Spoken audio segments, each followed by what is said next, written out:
autobus. Jinak, hi guys, dneska tady máme banány.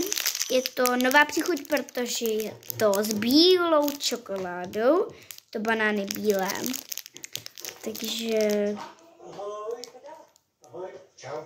Nejdu brzo? Jo. Má to 380 kcal, takže to asi nebude moc dobrý. No nic, tam to okoštovat.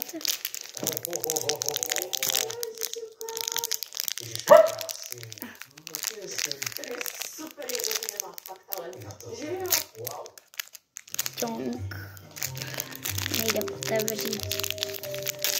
Já. Už. Jako.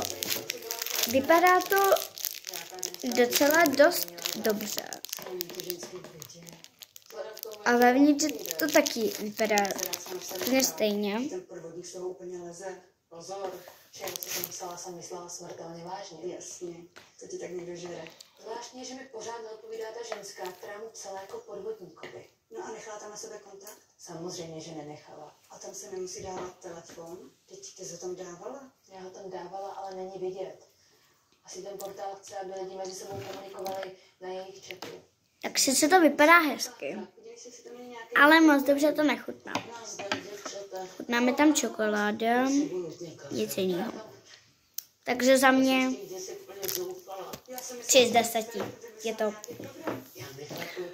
pro čokoládu 8 z 10 a pro to papání 3 z 10. No takže jinak zítra tak čus lidi.